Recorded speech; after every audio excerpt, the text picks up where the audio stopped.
Okay. Ang tamang oras po, 10 minutos bago mag alas 10 ngunyan.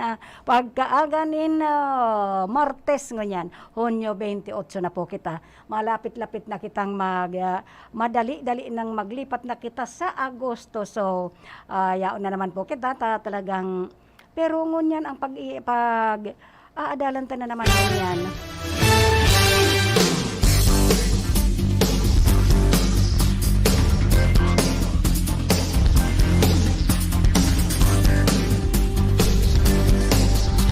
Pag-uurulayan tangon yan digdi sa Bicol Connection, ano kayang i-connect niya to ngunyan. Hello Weng, Julius, Julia, kumusta? Yan po, good morning to you and extend my regards, share that to your constituents in US of A, here that what is happening here in Bicolandia of Iriga City of Iriga City and of course in the Philippines. Ayaw na naman po kita sa isang oras may kalahati, kaya lang mayo na si kalahati. Pero bangat medyo naatraso po ang satuyang pagligdit. Sa kadakol kan iniintindi ta na nagkarilingawan kaya. So, ako nga ni, pero ay very successful po sa kuyang pagkaagangon niya na aga. At maski pa paano, nakapagtanong-tanong po ako ng mga dapat itanong ko niya na pagkaaga. Kaya magtanong-tanong kita dahil sabi nga ni Philip Barrasina, dahil lang kita maghinugak, dahil kita mag-aalop. Magsipag lang po kita, yung mga pwedeng tanuman-tanuman na po dyan. But anyway, ang kita sa program Bicol Connection ni Karundang Joey Habanalim. Na medyo dahil ita maaraman ko, na pinagpaparagiribong yan. Pero gamos man kaya kita nagpapahirahay kan sa to yung mga kaharungan. At kami nga ni talaga ang problema miman, anturo kan sa muyang harong. Nadaima ko ako kung ano, kung yaon sain ang nagtuturo. Ito bagang natulo sa bubong. Kaya lang natulo nang naman pag nag-uulan. Pag mayo pong ulan, dahil man naturo. Mayo ba nagtuturo? Pero kaso bagong kaaga-aga, kaya talagang nag-i-enjoy talaga ako. Nag-enjoy ako pagparahiriliyon ko. Tansa ko yung mga tinanom ngunyan, si mga malunggay, mga buhay na po. Ayan, si Pinya nakalimutan ko yung Pinya na daron digdit. Nakapitas na naman ako ng ilang pinya. And of course, yung saging, ay oo nga pala, sa kamamadali ko, nagkarilingawan. Nagkakaralapa na ang saging sa harong. Pati nga santol, ay may santol pala din sa kasi avocado. Nagkarilingawan ko talaga. Kaya kung si Sen gusto, magduman na lang sa harong, taigwapa ako duman. Beno, sa tuyang makakaibanan ngunyan sa programang Bicol Connection, mayo pong iba kung dian sa tuyang mga nasa technical side. Andyan po si Sir Felix. Si Felix sa Lagrimas. Sabi ko sana Barrasina. Harap ko siya mas information si si Jimmy Guanzon. Harap ko siya man sa puyang happy sa technology sa technical. Mayo pong iba kung di si Chief Engineer Abelin Don Toralio. At yan naman sa tuyang isa ring nakatabang-tabang ni Sir Lindon na nag-aayos kan sa tuya sa technical. Ang problema talaga dahil na nawara-wara. Kaya lang, arog yan talaga kayo. Pag isang gamit ginagamit, dahil pwedeng dahil magkararaot. Siyempre, gamit nga ning dahil paggagamit, nararaot. And minsan inipang sayo sa tuyang kuryente, papalsok na naman. Kaaga-aga kaso bago ano ba yan, narayo pang Disyembre. Para magkirimat-kimatan sa tuyang ilaw. Ang patay sindi po dyan lang yan po lang sa mga irinuman, patay sinding ilaw. Dahil ka magpara dyan, kwarta lang mauubos dyan. Anyway, yaon man po duman sa transmitter si Sir Joanner de Villa alias Mamo. And of course, ang sa iyang Angel de la Guardia, si Aldrin Orlando. Andyan man po sa muyang apa, Kayla Rigacion. And of course, andyan man po ang si Apo. Ay, may nagtuyaw pala. Minsan na nagpapaprograma ako na ikupig sasabi ang sa Kuya Pangaran. bisan man kaya, sige, pag nadawag na niyo ang boses ko, aram na nindo kung si isa ang yaon digdi. Bayo pong hindi ako hindi si Manay Kagawad, Elma de Lima Gaspi. Nagsasabing, good morning, good morning, good morning, good morning. And maray na umaga po. Magandang umaga, maray na umaga, magandang umaga. Sa gabos na tagapaginanyog, di ba? Weng Julius Julia of US of A. And of course, ni Nelly Pilais of Cabarles. Ayan, magluluto-luto na kamo, tanganing pagkatapos ko digdi. Yan ako sa Indumalans. Pero, ano kaya pwede tang pag-urulayan ngunyan?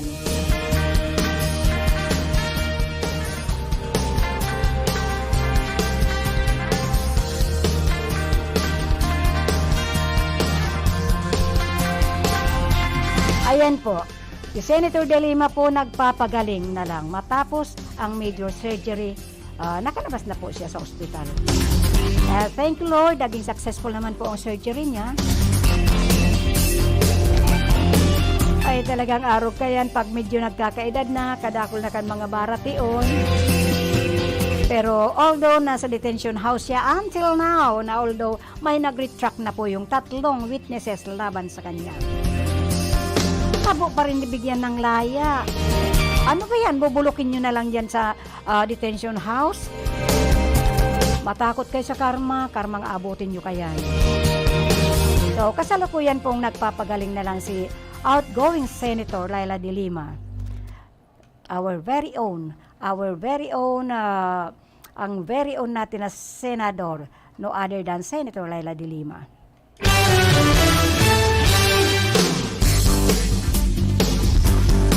Matapos mailalim sa isang maselang operasyon na nagtanggal sa parte ng kanyang uterus dahil sa isyong pangkalusugan. Magigirumduman na inaprubahan kamakailan ang hiling ang kahagaran na medical furlough ng satuyang very own Senator Leila de Lima. Sa Manila Doctors Hospital, matapos payuhan ng mga doktor na magpa-vaginal hysterectomy with anterior and posterior colporrhaphy o vaginal wall repair sa lalong madaling panahon. Hindi man kaya ang kahilangan kaya ng mga kababaihan, kung sa mga babae igwang mayuma, sa malalaki mga migwaman kitang ano nga ba yun sa lalaki?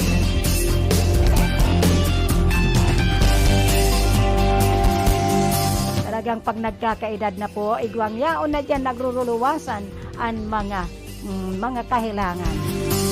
Kaya dapat ingat-ingat po kita pag-araw kayo sa kalusugan natin pinag-uurulayan. Ang sabi ko nga ni, dipisil magkahilang ngunyan, sobrang mahal.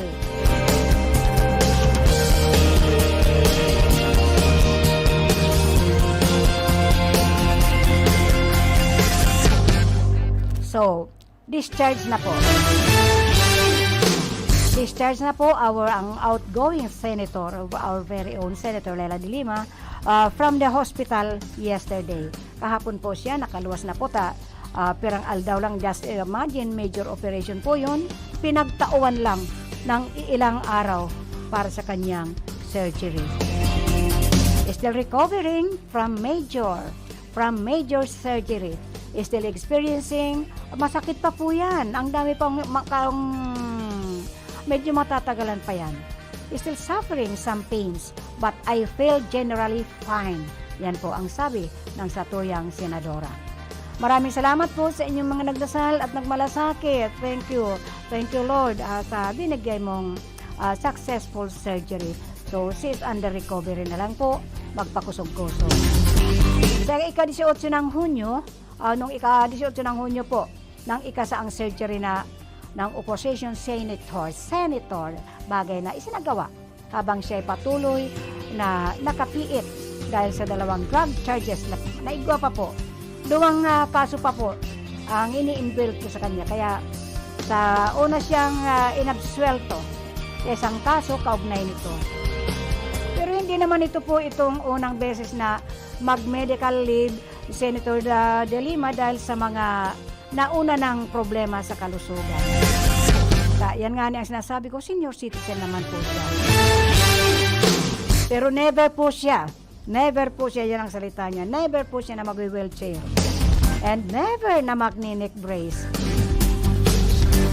So, nung taong 2018, nang bigyan siya ng medical follow matapos makita ang impression ng isang liver mass. Dahil ini sa i-recommend sa kanyang computed tomography o CT scan. Noong April 2021, nang dalhin siya sa ospital matapos ang pinaghihinalaang mild stroke. Kaugnay nito, tinauan man po siya noon ng 3-day medical follow. Matatandaan na sinabi ka ni incoming Justice Secretary Boying Remulla na bukas siyang i-review ang kanyang mga kaso. Sana man po, make it madaliin naman po. Dahil sa kawawa naman ang tao na nagsasuffer ng gusto. Yung mahiwalay ka lang sa pamilya mo, just imagine for how many years? Almost 6 years na po sa piitan, sa kanyang detention house. Matapos bumaliktad na ang ilang tumistigo laban kay Senator De Lima, sa kabila nito iginigiit ng kasalukuyang pamunuan ng Department of Justice na hindi pa nila babawiin ang mga natitirang reklamo laban sa legislator.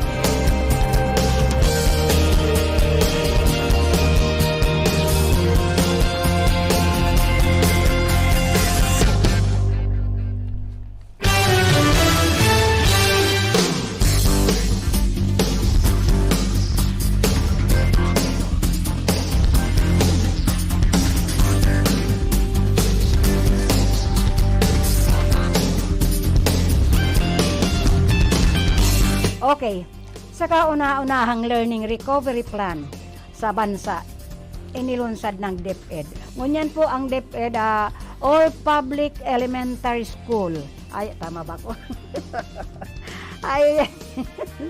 Minsan talaga mali-mali ang kapag pinagalo ko ng Tagalog, in English po talagang nadidipisilan ako sa tuyang Bicol Naga. But anyway, I'm doing my best. My very best. So, sa ngunyan po, diyan nga ni sa San Agustin, nandoon po yung res vacuna pa rin. So, those who are enrolled, yung mga naka-enroll na po diyan sa San Agustin Elementary School, and meron na nga rin dyan sa San Isidro. And of course, gabos po siguro na elementary school. Ngunyan aldaw po ang pinaka, hindi naman pwede sabihin na last na po ini. Ang res vacuna. So, kauna-unahang Learning Recovery Plan, LRP, sa bansa. Buong bansang inilunsad ng DepEd Bicol.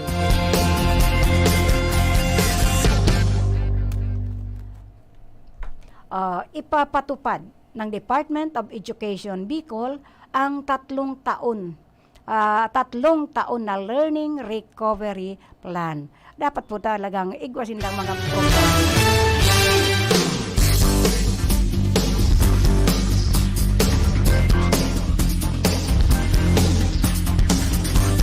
Kaya po ito inilunsad na po ng DepEd Bicol. Talagang ipapatupad ng Department of Education Bicol ang 3 taon na Learning Recovery Plan sa 13 school division ng region. Region na po hindi provincial, hindi po municipal, hindi syudad. Kung di recovery plan daw sa sa 13 school divisions po ng Region 4, Region 5 na pala tayo, na magsisimula sa darating na school year 2022-2023.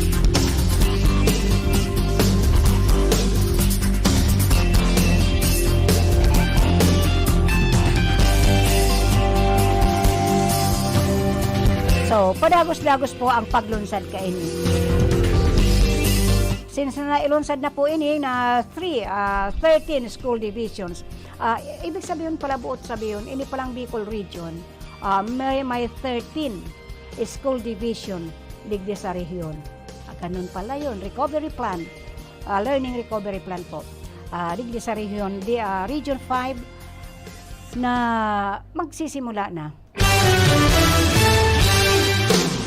Nag-umpisa na po, ngunya na darating na school year 2022-2023. 2023, calendar year 2022-2023. So, ayon kay DepEd Regional Director Gilbert Sadsad, according to ang sabi ni Regional Director Gilbert Sadsad, ang Bicol ang may Ang Bicol ang may pinakaunang LRP, Learning Recovery Plan. Ano ba yung pinagre-recover nila?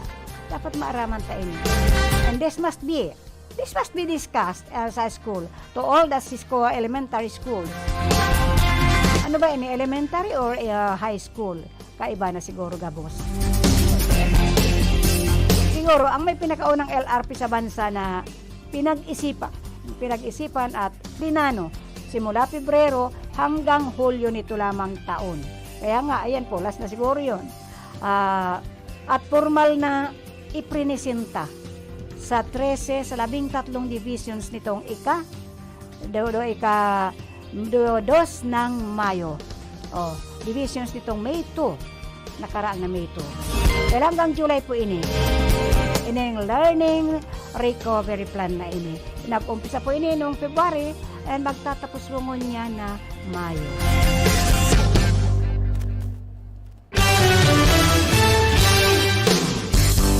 So, ginibo po umano ining LRP upang walang mapag-iwanan na mag-aaral. So, this is good. This is a very good plan of the DepEd.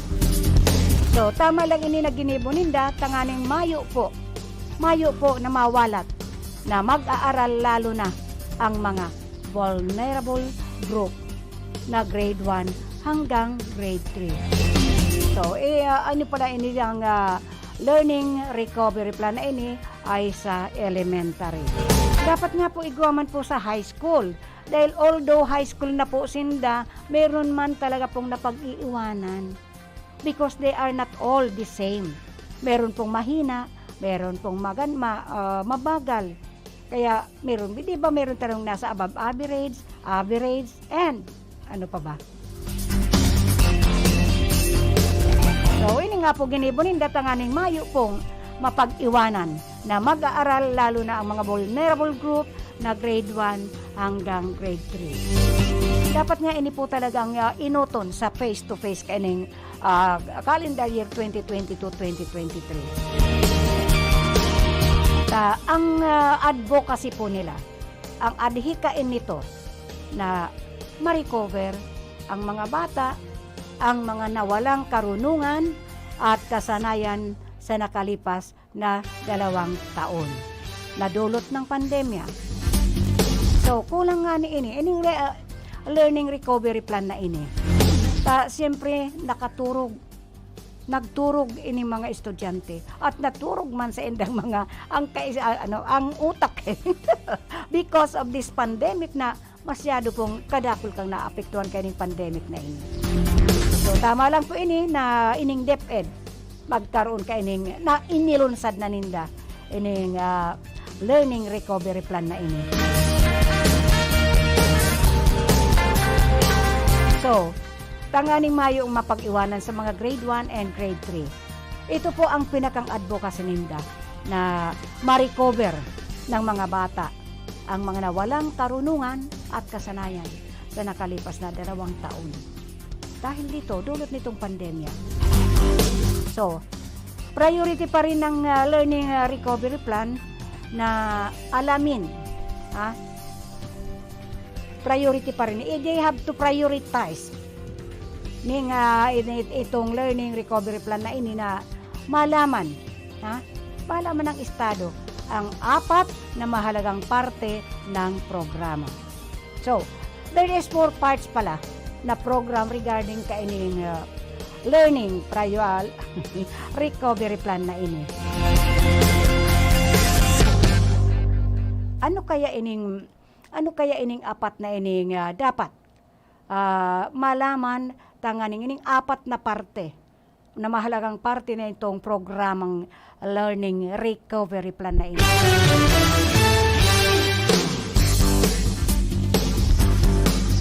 This must be prioritized ining 4 na ining na mahalagang parte kaning Learning Recovery Plan.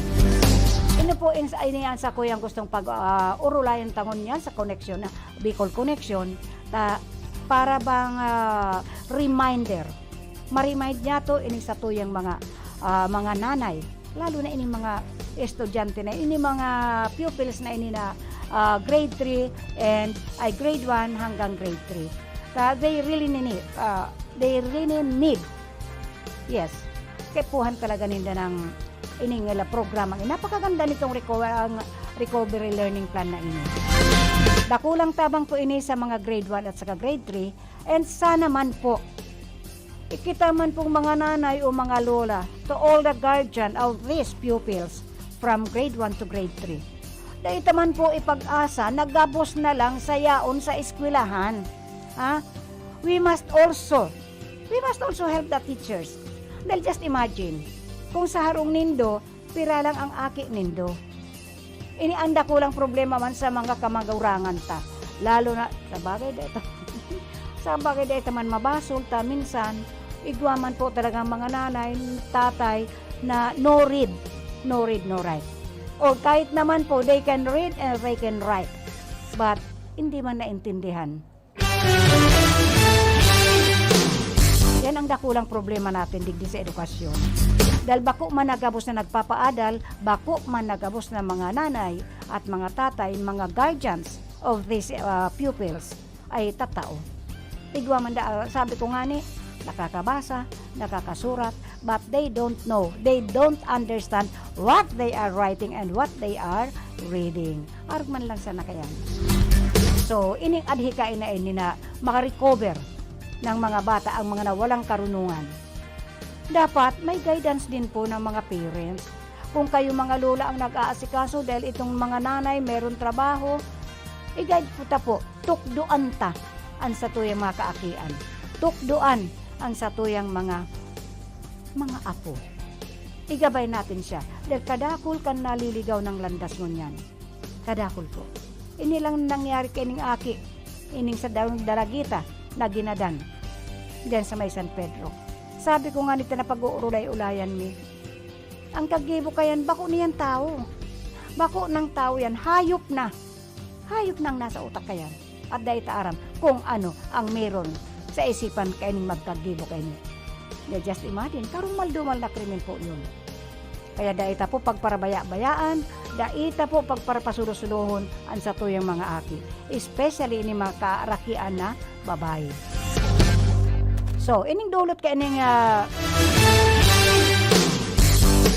learning recovery plan na ini, napakagayon ka ining advocacy na ining ginigibo nindo. Napakaganda nito. Ngunyan, ining apat na mahalagang parte ka ining programang ini. Ang curriculum, assessment, and instruction. Ang curriculum, assessment, and instruction, academic support, and teachers development. At aanuhan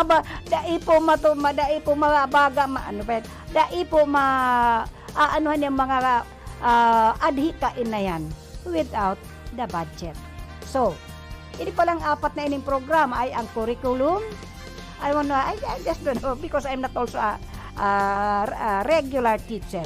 What do you mean by this curriculum? Okay, curriculum yata. Nagdaragan oras na alas 10:15 na po ngunyan na pagkaaga, Martes, Hunyo 28, 2022 po. So, ining assessment and instruction. Ang isa assessment siguro, how will you assess? How will you assist?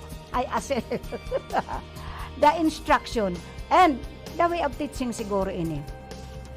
Ta ini palata, pati nga ini mga teacher have to develop. Teacher development. Yes, because arog ko nga ni. Kaidto, I can teach. Why not? Kaidto nga ningyaon ako sa Cavite City. Doon mo naman sa eskwelahan kan mga aki ko. O ayan, mga aki ko nasa exclusive school. Private school po yun. Run by mga madre. Kadara-dara ko si aki ko duman, si bunso ko, karga-karga ko pa. Ang binabantayan ko si Matua kong aki. Kung sasabi ka itong principal duman, hanapan daw sinda ng religion teacher. Sabi ko, sister, baka pwede ako. I am a graduate of Catholic school and talaga pong bihasa. I know, pagdating po sa religion, dahil mamayo ka pong dahil pwedeng ihapot sa ko dyan. Sabi ko nga ni, I am a graduate of a Catholic school. So, aram ko yan, bako lang magparapangadji, kundi at least, sabi nga, ang pinaka-importante nga, nararayo na kita, ang pinaka-importanting dalawang bagay ay dalawang sa Santa Misa. What is the two most important part of the Holy Mass? Sabi ko kay today ko aram. So, yan ang pinaka kayan. Kasi, minsan para si rimbanan kita, na ita man naiintindihan kung ano ang mga parte-parte na ng Santa Misa. And the most important two parts of the Holy Mass ay ito po yung sermon, which is the homily. Yun po yun, ang sermon. Kaya pag ikaw po nagsimba, na dai mo inabot ang homily, pag dai mo inabot ang inabot tang sermon or homily, you are not supposed to receive the body of Christ. Ibig sabihin ka ito, you are not supposed to take the communion. Kasi dahil ka nakapag-attend duman sa yung homily. And of course, ang communion. That is the most important. Kaya pag nagsisimba kita, sito naabutin mo yung dumating ka na sa simbahan ka na magdaipatapos ang homily. So, but anyway, arugman kaining parte ang apat na importanteng parte kaining programang Learning Recovery Plan. Ang enot po, ang curriculum, ini siguro yung kung ano yung mga elementary kasi ito eh. Ito lang yung different subjects yata ini. Maybe it is. O sino bang nakakaaram? Mag-comment. Tapos ining assessment and instruction. How do you assist? Paano mo i-assist ang isang mag-aaral? How will you give them the right instruction? Arog yan siguro ka ini. Kada ini mga grade 1 at saka grade 3, gusto ka ini ang proper instruction with the teachers. How will they study? Kung ano ba ini? Pag tinauan mo ng gigibuhon, halimbawa mapadrawing ka, ano ang dapat i-drawing? Ano ang kaipuhan sa drawing? Ini siguro ang sinasabi na assessment and instruction. With the academic support, what does it mean? Sayang kasi, hapoton ko ini mga teachers kaya ni what does it mean with this apat na mahalagang parte kaya ining program ang ining recovery plan. Importante po ini. Importante sa maray ining learning recovery plan na ini kaya ining DepEd. Hahapoton ka ini. Takaiba rin nga ni inig ang teacher development. Siguro ining teacher development, ini na siguro nita minsan baga ining mga teachers nagpapara-seminar man to update what they have learned. Tamas nga ni kita computerized na. Pag mayo ka mga knowledge when it comes to computer, dahil mo man yan, dahil ka mai-improve. Kaya nga ni gabos man siguro mga teachers, mayo man pagkakaiba sa mga barangay officials and appointed. Nagpapara-seminar man po to know, to learn more, and to siguro kaarman kaning assessment and instruction. So, aning academic support, puton ko nga ni, tanganing malay mo ma-program kita sa webis, pwede ko ining talakayon, tanganing maintindihan kan mga nagdadangog sa to via live streaming, and those who are listening, those are listening from the transistor radio. Tapos ining teacher development, siguro, sabi ko nga ni, baka ang ibig sabihin ka ini, na buot sabihin ka ini mga seminars, they need, ini mga teachers talaga, all teachers, they need seminars to, sabi ko nga, to update or to upgrade, kung sa mga gadgets yata, to upgrade, pag sa kanila, to update.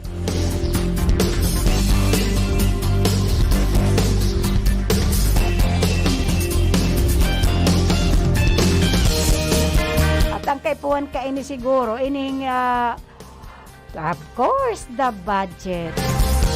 Because we cannot, any event, or any sabi ko nga ano mga seminars na ini, gabos ini, they need budget.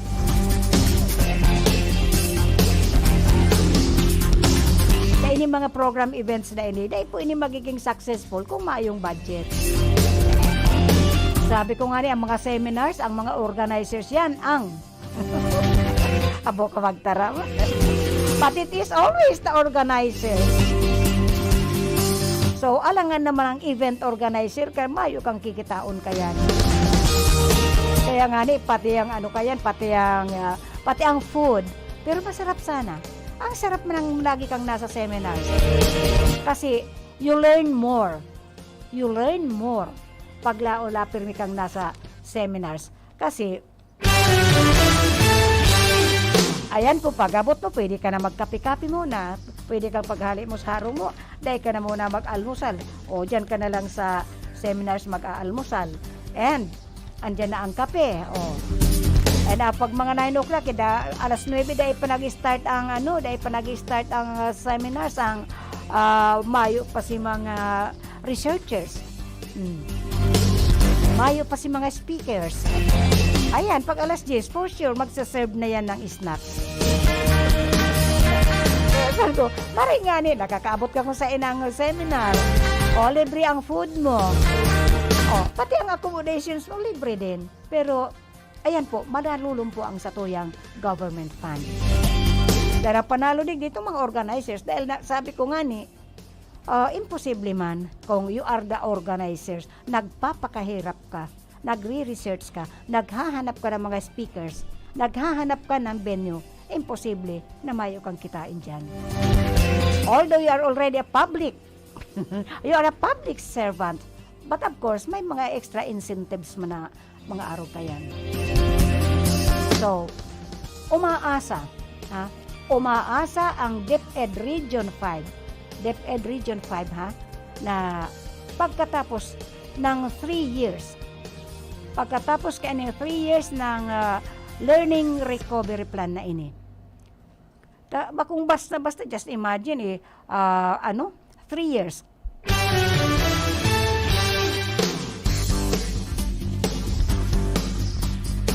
Kada man pwedeng within 3 years mayong kaya nga siguro ining kaibanan ining mga teachers na ini sa apat na advocacy na kung paano how maka-recover. Dahil sabi ko nga ang advocacy ninda ang input di is yung magka-recover. So, kaya nga ni kaibahan ining teachers development. Kaya ini katakot-takot na naman mga seminars ini kan sa tuyang mga kaguruan kan sa itong mga kamaestrohan, mga maestra.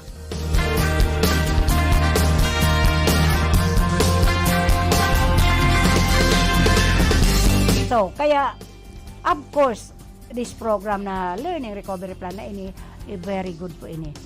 I salute you, ang mga author ka ini. So, umaasa talaga, ang DepEd Region 5 na pagkatapos ng 3 taon, ay handa na ang lahat na mag-aaral sa mga regular na asignatura. We are hoping that after these 3 years, they are already prepared for all those studying and sa kanilang mga regular assignments. Subjects for subjects yata ini. Dahil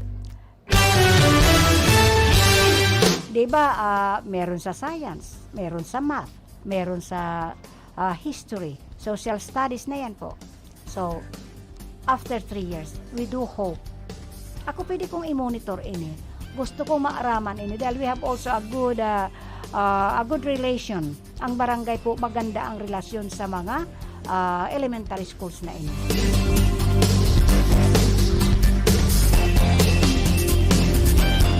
So, bilang paghahanda po sa implementasyon na ini, in preparing these implementations na ini, ay magkakaroon po ng regional training of trainers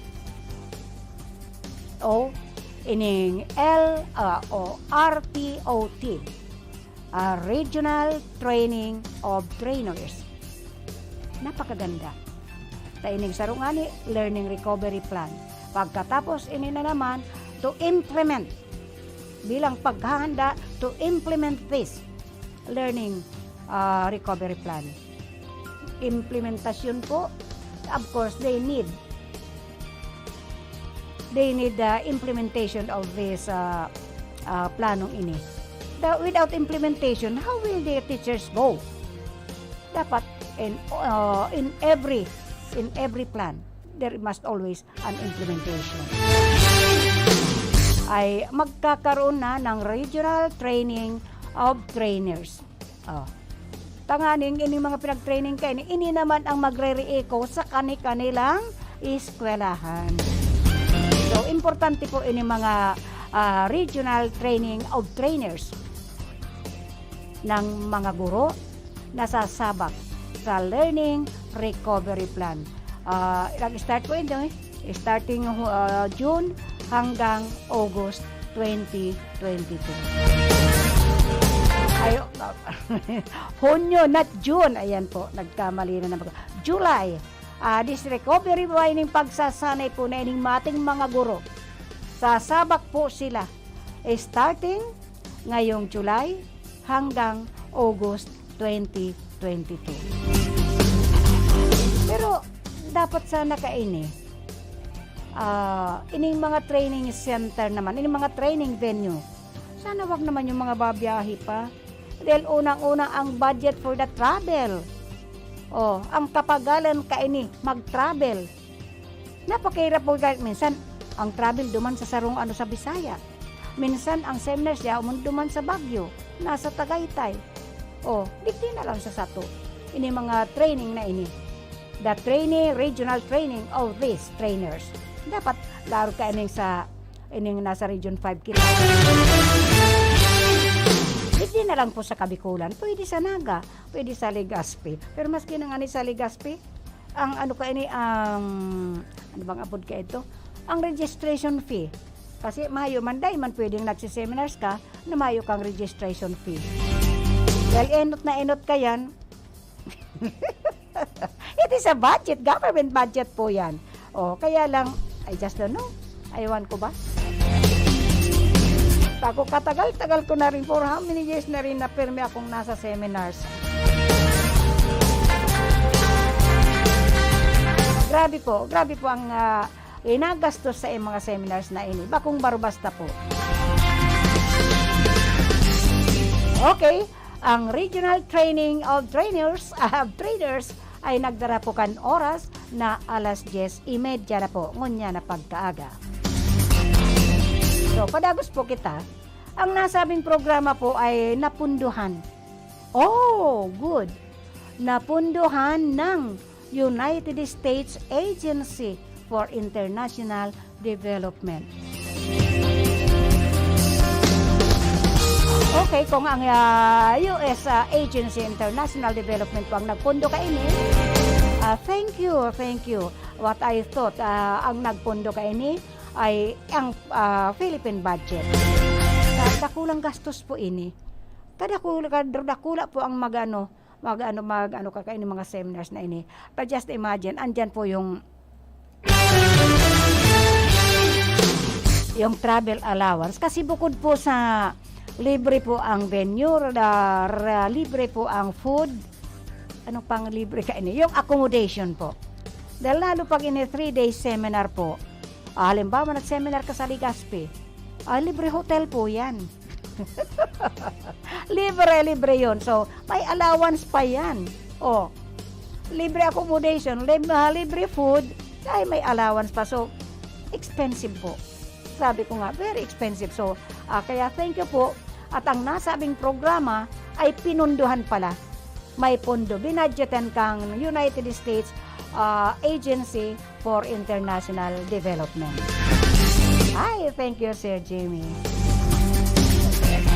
So, kaya pag-una ko talaga ni Philippine budget.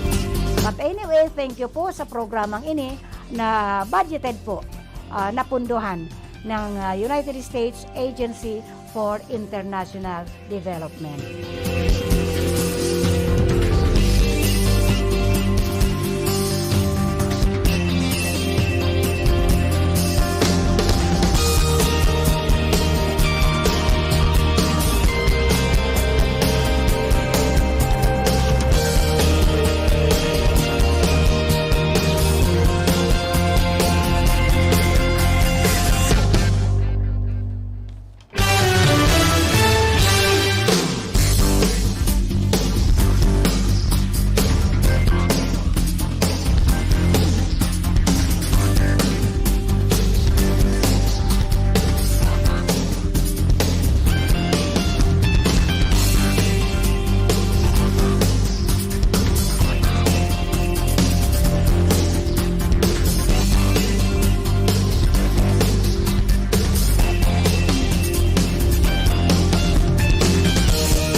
Okay, since din yung programang Bicol Connection po, magdyan daw kita sa ibang lugar kaning Kabikulan. Dyan po, ano pa ining ganag nangyari na naman ini sa barangay dyan sa Balatan. Nakakatakot na ini talagang mga nangyayari ngunyan. Ano ba ini? Isang lalaki ang dinukot ng 5 katao na armado at walang awang pinagbabaril. Ano ba ini? Ang paggananta, ano kaya ini? Inabot ko kayo ito pag ang pagganan po para ba kriminal na yan. Napakahirap kayo ito pag ikaw nakapatay o nakagadan. Pero ngunyan ang pagpatay ba ang pagpatay sa tao, ano pang nangyayari na sa atin ba? Ano itong nangyayari sa satuya ngunyan? Dahil ang paggadan o ang pagpatay ng tao ay para bang nagpatay ka lang ng manok.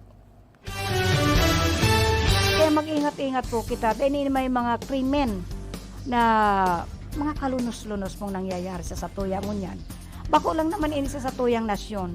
All over the world na ini. Mas mga lupit pa nga sa US of A.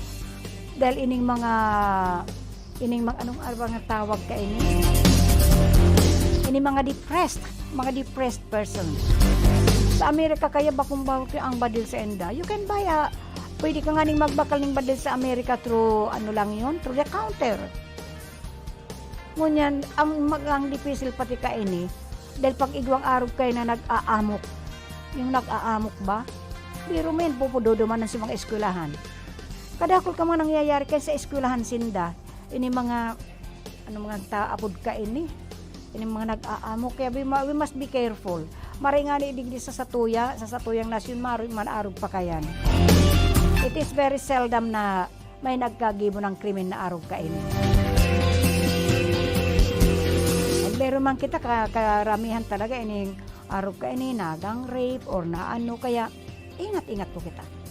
Sa mga nanay po, we must be careful. Take good care of our children. Takaipuan po ini. Arog nga ni kaini isang lalaki ang dinukot ng 5 katao na armado at walang awang pinagbabaril yung tao. Kung padre di pamilya yan. May mga kamag-anakan yan, may mga anak yan na binubuhay. Paano na lang pag nawala na ining isang haligi ng tahanan? Ang labas ka ini, lalo pag mga saraditan, mga aki ka ini, susuray-suray na yung bahay ka, nawala na ng haligi.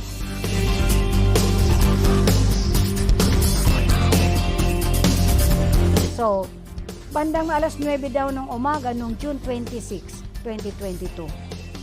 Ang nangyari di umano ang nasabing pagpatay sa biktima na kinilalang si Samuel Bernaldez Ikaya.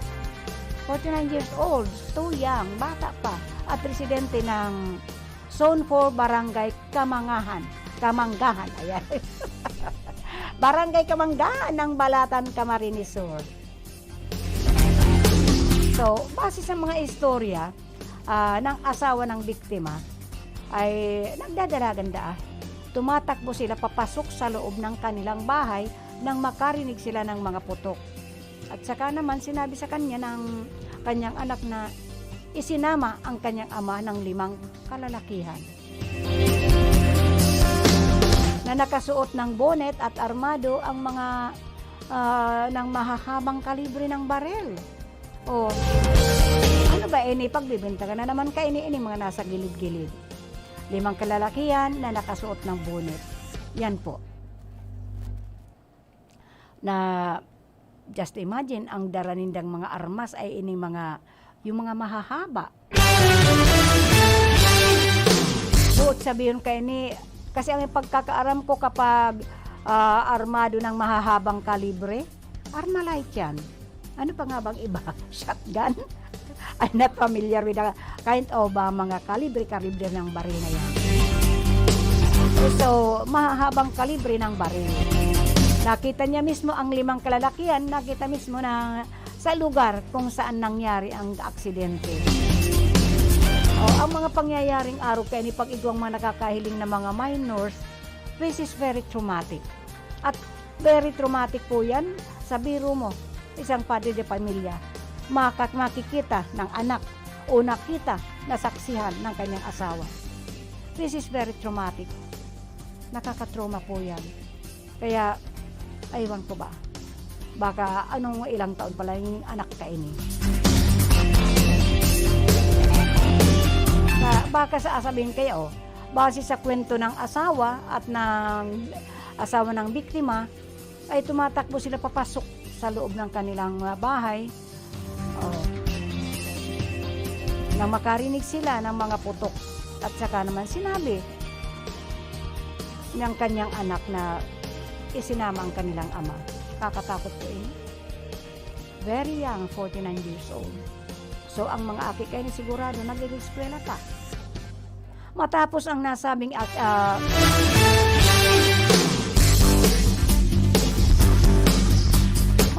nasabing insidente, ay agad nilang tinungo ang lugar kung saan nanggaling ang mga putok.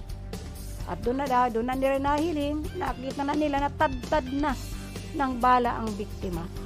So wala ka nang magagawa doon. Dahil ka nakakatakot pa. Buti nga hindi isinama yung asawa at yung anak. So patuloy na nag-iimbestiga naman ang Balatan Municipal Police Station sa pamumuno ni Police Lieutenant Christine Vivuen, OIC, para makakalap ng impormasyon at pagkakakilanlan ng mga suspekta sa atin. Pero paano nga makikilala yun ay mga nakabunet? Ang isa pa kayang problema ngunya na nauso ng gusto ining mga motorsiklo. Usually ang mga gunman ay nakabunet, naka-helmet. Paano makikilala? At minsan pati mga motorsiklo niyan walang plaka, hindi rehistrado. Tinatanggal ang plaka para hindi sila mapakilala. So, masakit talaga pag-araw kayo niyan sa tuyang ang mga nangyayari po sa satuyang lugar. Dipisilon pong marami.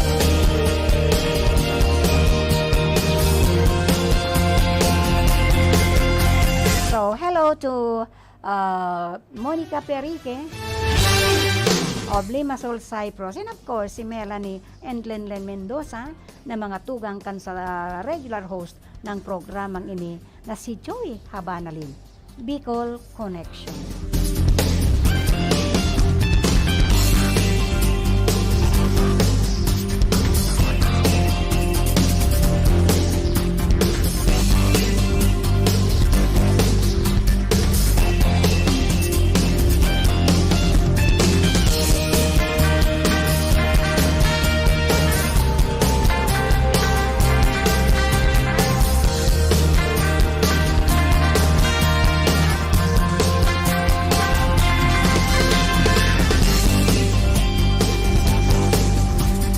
Kaya ining Amerika magpapadara ng delegasyon sa panunumpa ni Marcos Jr. bilang pagpamulo ng ating bansa.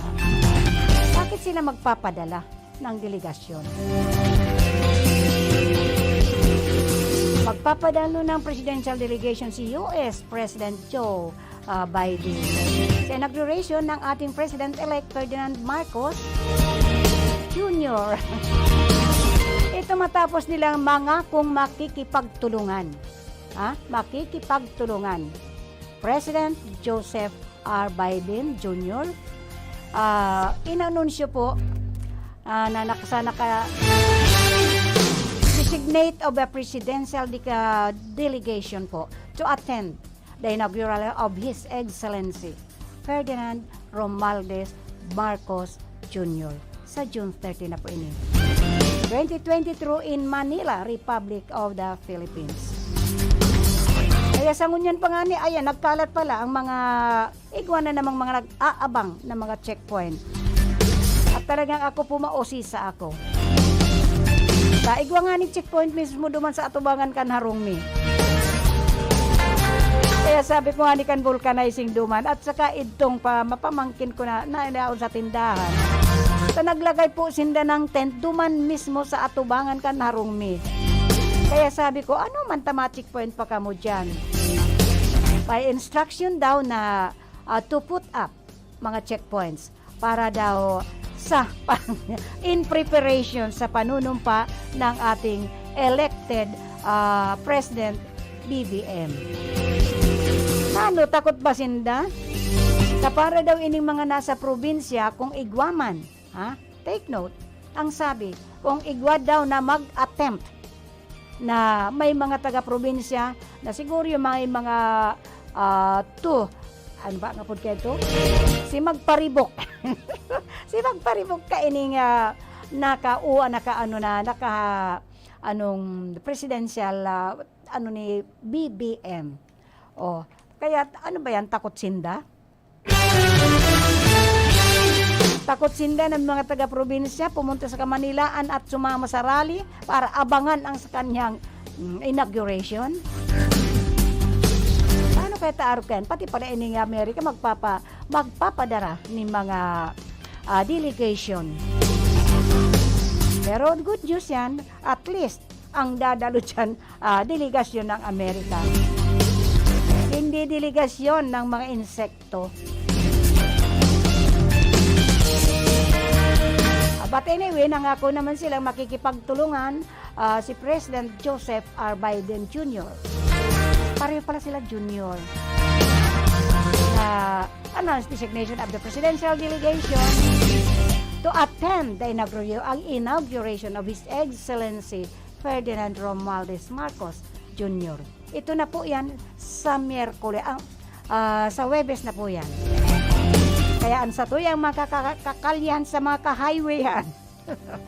Ayan po, may mga naka-designar na pong mga checkpoint para daw harangin ang anumang grupo na pupunta sa Kamanilaan sa inauguration kan sa tuyang elect president. To this, para yatang kung yung manggugulo. So, sa pahayag na inilabas ng White House noong Lunes, oras sa Manila, si Mr. Douglas Emhoff, second gentleman of the United States, will lead the delegation. Maliban kay Emhoff, magiging bahagi rin ng naturang delegasyon sina Heather Variabra, Charge of Affairs ad interim of U.S. Embassy, Manila. Ayan po. Kadakol kan delegasyon, the Honorable Bobby Scott, Chairman of Committee on Education and Labor, United States Representative Virginia. Ayan po ining Management of Budget, Chairman kan of the Joint Chief of Staff.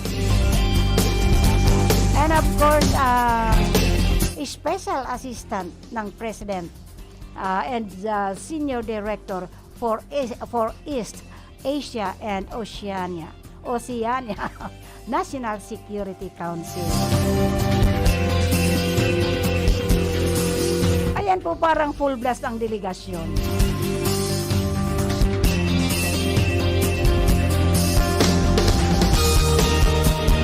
At sinabi nga rin ni Bongbong Marcos na binati siya ni Biden sa kanyang pagkapanalo ng election. Ay normal naman yun. It is very normal to all over the world na kapag may election ng kanilang mga leaders, ng kanilang mga presidente, whoever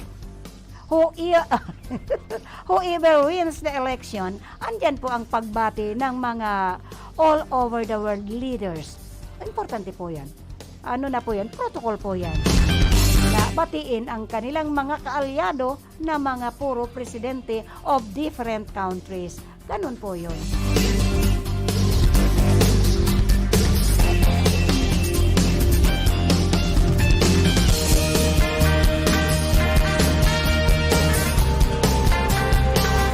Hangarin din po nila na umaasang mapalakas ang alyansa ng Amerika at Pilipinas habang pinalalawak ang bilateral cooperation laban sa COVID-19, climate crisis at iba pa. Dagdag pa nila, pagtutulungan din daw nila ang pagrerespeto sa karapatang pantao. Dapat, pangkarapatang human rights must be. Number 1 po yan, human rights. Bagay na nalabag ng husto sa ilalim ng pamumuno ng ama ni DBM noong panahon ng martial law.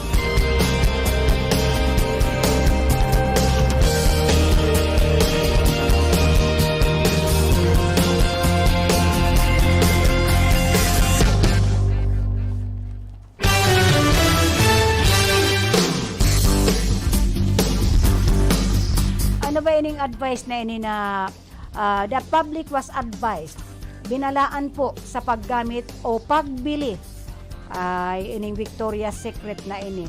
Oy, igwa pa na, marami pa naman ako niyan. Ginagamit ko yan. Ining Share Love. Ano ba ini? What does it mean? SHEER, love. Nagbabalan sa publiko ang Food and Drug Administration sa pagbili na at paggamit po ng isang cosmetic product ng Victoria's Secret na hindi otorisadong ibenta sa bansa. Ay, yung gamit ko naman po, hindi ko naman yung binili dito and it was not buy here in our country. Sa ibang bansa po yan binabakal at ibita na tao sa kuyakan sa kuyang mga aki. Kaya igwa po ako kainin. Ayon sa Food and Drug Administration po, Advisory Number 2022-1187. Ini pong Victoria's Secret na fragrance Mist Share Love na isinailalim sa post-marketing surveillance ay walang valid certificate of product notification. Noong June 15, 2022 sa Food and Drug Administration Act 2009. Sa ano hinarang natin, tabako pala ining aprobado kang satuyang food and drug. So, hindi magagarantiyahan ng food and drug ang kalidad at kaligtasan sa kalusugan ng sino mang kukonsumo ng nasabing produkto. Dahil hindi po ito dumaan sa notification process ng ahensya.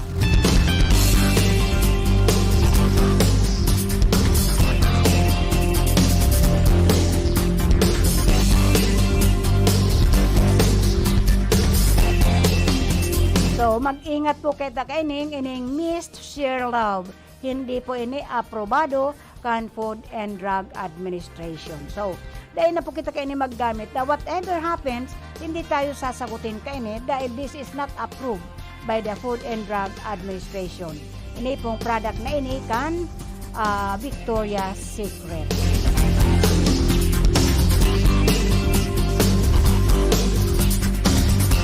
Good morning to Diyos as TV. Biato, ano ba ini? I would like also to say good morning and hello to Jennifer Almasan and of course our very own Monica Perique, to Jingjing de Lima Kwan. Good morning po of USA.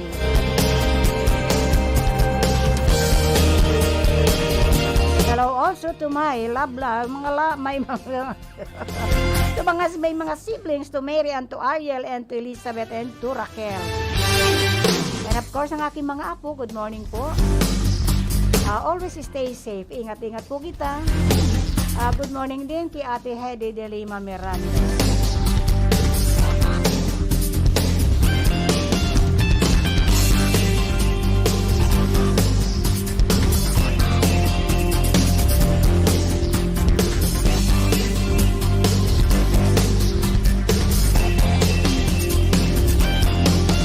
Okay, tandaan ta po, ini pong isang product ng Victoria's Secret po, ining Mist Share Love na mga pabango po kaya ini.